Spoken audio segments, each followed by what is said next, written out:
Welcome back. Today we're going to look at our scientific method lesson. Let's click into today's lesson.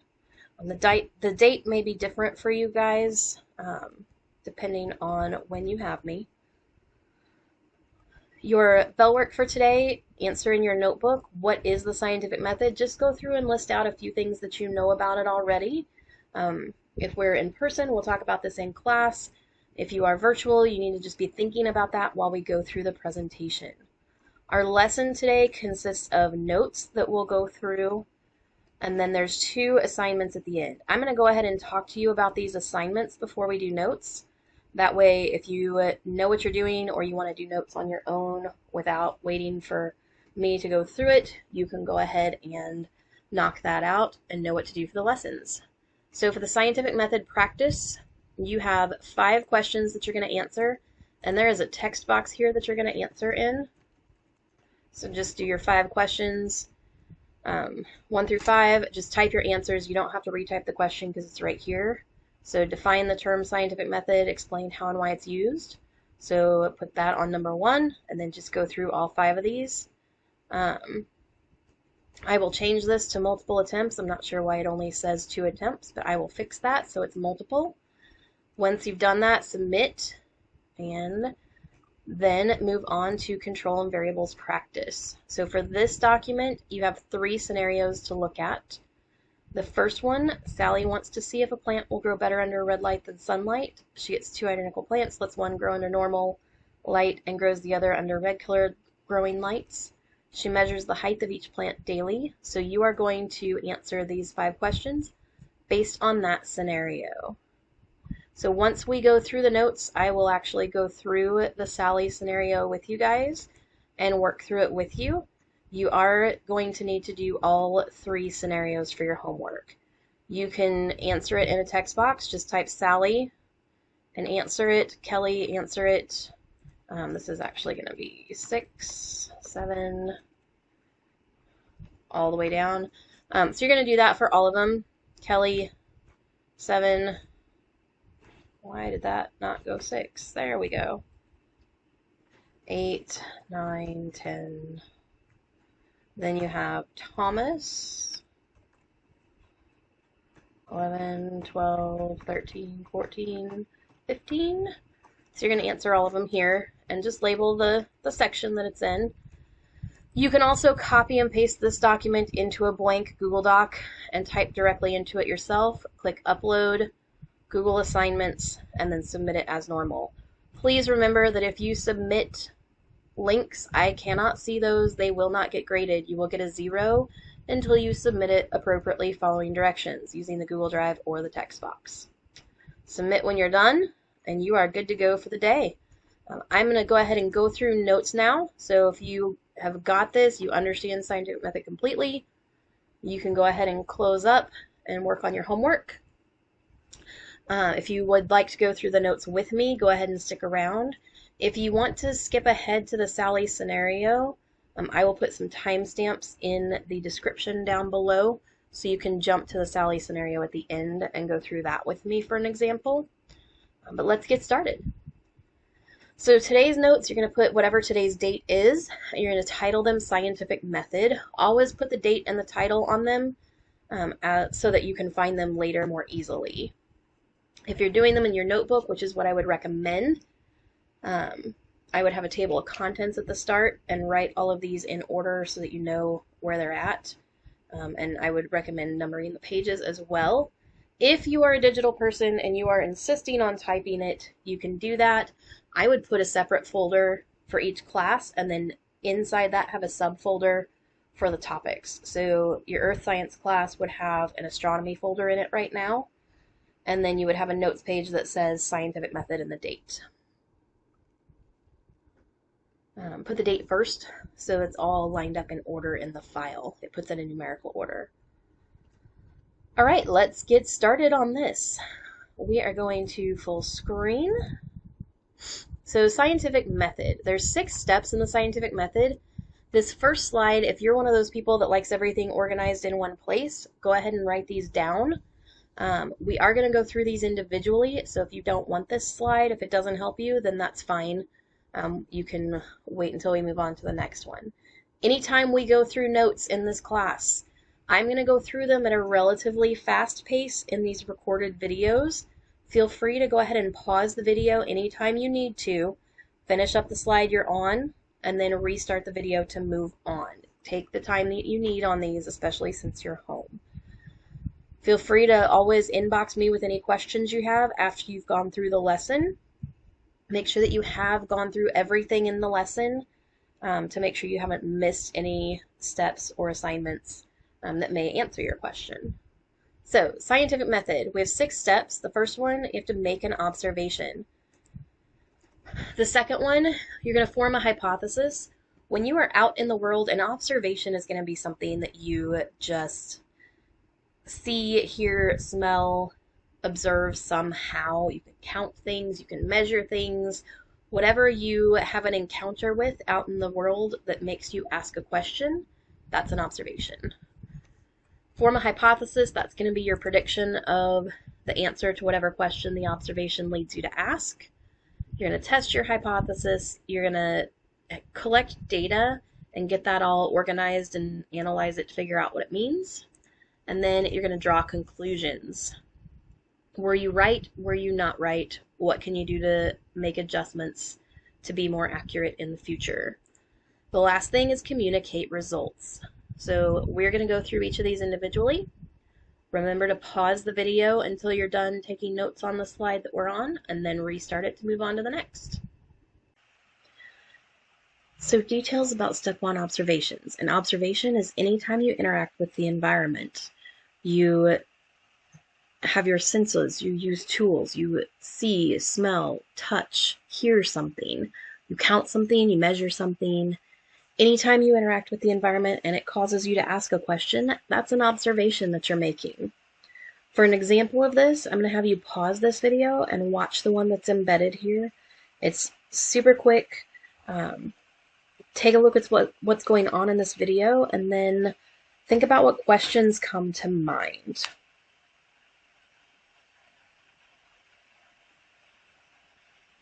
Okay, now that you're back, think about what you were thinking of asking while you're watching this video. One of the things you might ask is, why did the water rise when the candle went out? It's a great question.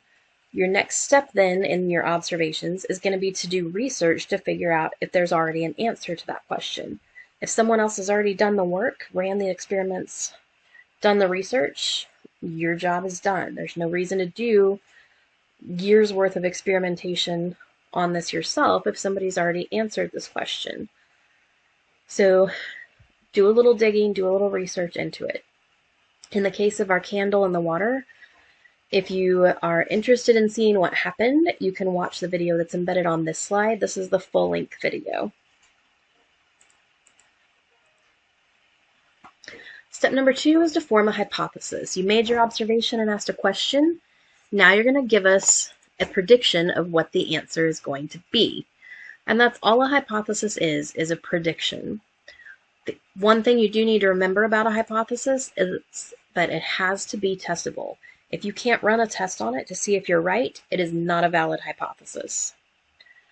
The other thing you need to remember about them is they come in the format of an if-then statement. Hopefully this has been drilled into you since elementary school. If I change this, then that will happen. So it's always if-then. Step number 3 is to test your hypothesis. You're going to run an experiment. All experiments need to be controlled. That means that you are only testing one variable. If you test more than one variable, you don't know what's causing the results, so make sure only one thing changes. You also need to have what's called a control group.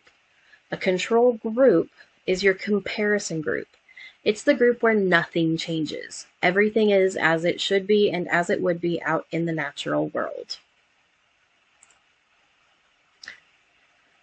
GP on this slide at the very bottom stands for the word group.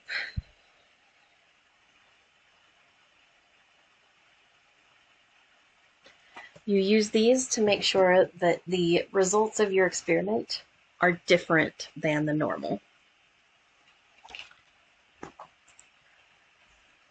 So we talked about only changing one variable when you run your experiment. A variable is anything that can change. It doesn't matter if it does change. It has the ability to be changed. So any of those factors that have the ability to be changed, that is a variable. We're going to look at two specifically, the independent and the dependent. The independent variable, or the IV, is the one that we're changing or manipulating on purpose.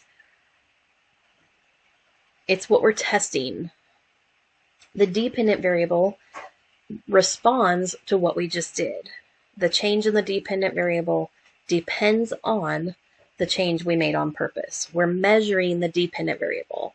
It's changing on its own in response to what we did to the independent variable. So IV we change on purpose, DV responds to the change we made. There's one more type of variable you need to know about, and that's a constant. A constant is all the other variables in the experiment. Those are the ones that we want to have stay the same throughout the entire time. So we're not changing them on purpose, and we're not measuring them. They should not change at all. A lot of students get confused between constant and control. So please keep that straight. Constants are variables that can change, but you don't want them to. A control is your comparison group to know if your results are different than the normal. In our example here, growing plants in different amounts of fertilizer, go ahead and pause the video, take a minute to come up with an independent, dependent variable, a couple of constants, and develop a hypothesis for this experiment. All right, welcome back. Hopefully you came up with the correct variables. Growing plants with different amounts of fertilizer, our independent variable that we change on purpose would be the amount of fertilizer used. The dependent variable that we're measuring is the growth of the plant. Constants is going to be literally anything else. Soil pH, the amount of soil, the amount of water, amount of sunlight, strength of the sunlight, weather conditions, humidity, all of those things, type of plant. All of those are constants, things that we don't want to change in the experiment. A good hypothesis might be, if I increase the amount of fertilizer, then the plants will grow faster. And you could also say the opposite. As long as it's an if-then and it is testable, you are good.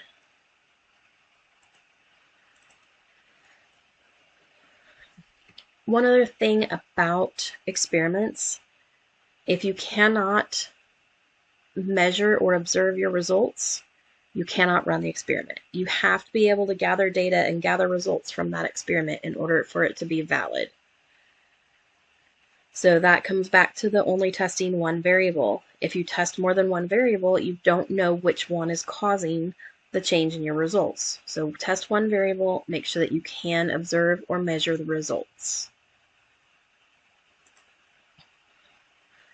Example, can we test if a comet impact killed the dinosaurs? Why or why not?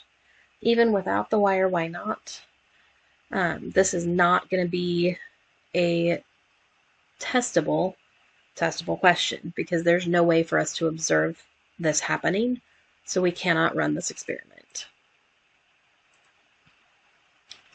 This is a quick review question. Why do we change only one variable? I would put that in your notebooks, jot it down, highlight it, put it in a different color, circle it, star it, whatever. That is a super important question that you will see multiple times.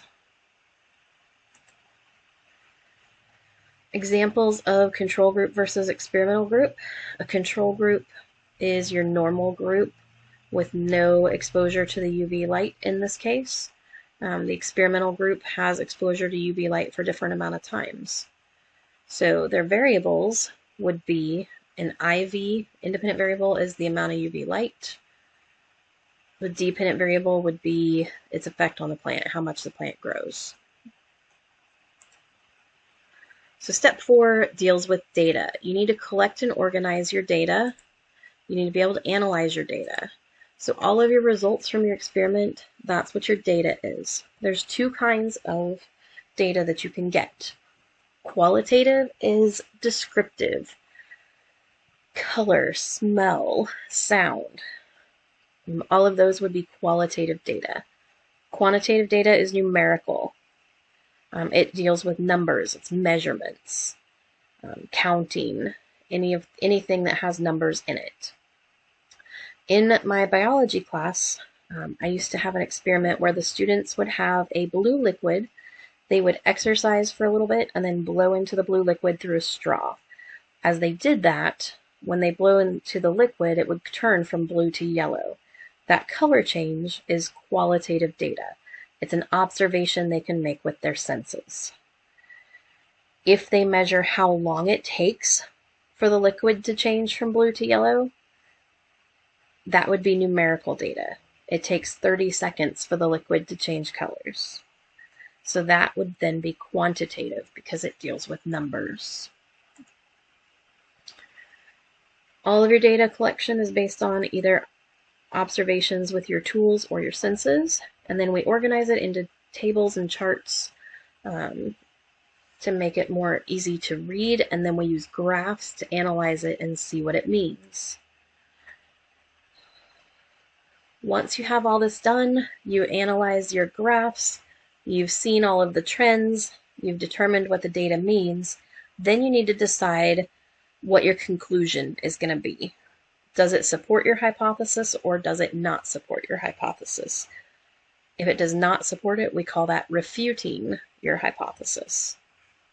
So draw conclusions based on that. You can also look at what happened in the experiment.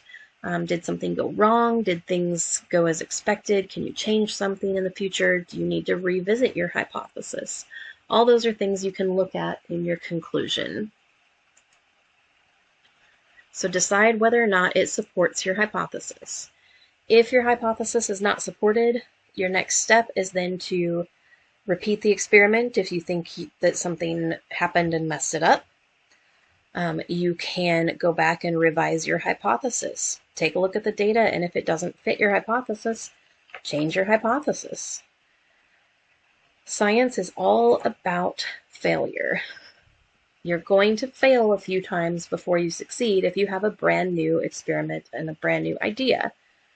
Make your observations, run your experiments, figure out what it means, and then edit and adjust until you come up with a solution that is successful. The last step is to communicate the results. You can do this in a lot of ways. In class, we generally do lab reports or post-lab questions, or we'll talk with our classmates, give a presentation. All of those are ways to communicate our results. Out in the scientific community, they will generally write a scientific paper and have it published in a journal. Communicating helps others know what you've done. If you cannot communicate or do not communicate your results, you might as well have not run the experiment because it does not exist if you don't communicate it to others. This is also the step where you can see if others can repeat it. Once you tell them what you did and what your results were, other people can try it and see if they get the same results. A good experiment is going to be repeatable with the same outcomes. Our last couple slides here are going to talk about theory versus law. These are very similar concepts. They are both based on multiple experiments, lots of observations, reasoning, and experiments over time that have had the same results. It has to be repeatable. If you can't repeat it with the same results, it doesn't get to qualify as a theory. And then you also have to be able to make predictions from it. So it has to be accurate. You have to have the same results every time so that you can predict what's going to happen from it. The main difference between a theory and a law, the theory is going to tell you the why behind what happened. The law is only going to tell you the what. So if I'm holding a pen above the table and I let go of the pen, what's going to happen to it? It's going to fall straight down, right? The law of gravity says if I hold an object in the air and let go, it's going to drop. That is the law of gravity. The theory of gravity is going to tell you why it drops. The center of the earth has a lot of mass. It's pulling things into it. So as you let go of something, the center of the earth is pulling that object down towards it. So the law is it's going to fall or drop. And the theory is the earth is pulling it down towards it. Theory versus law. All right, that is it for the notes for today. If you scroll down the page, underneath that you'll see the 2 assignments. And again, we went over scientific method practice. We went over the control and variables. We're going to hit that again, and we're going to go through the Sally scenario together. So in this first scenario, she wants to see if a plant will grow better under red light than sunlight. So our testable question is anything along the lines of how well will the plant grow in different colors of light? What light helps plants grow best? Those are testable questions. Our control group is our normal situation. So the growth under normal sunlight is going to be the control group.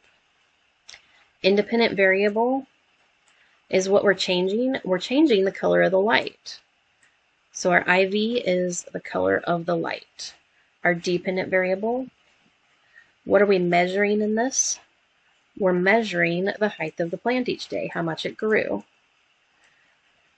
And then constants, these are going to be everything else. So the amount of water, sunlight, environment, soil, pH of soil, plant type, all of that. Okay, so go through and do your other 2 scenarios. Make sure you get all 3 of them in your assignment here. Once you've done this and your scientific method practice, you're done for the day. And I will see you next time.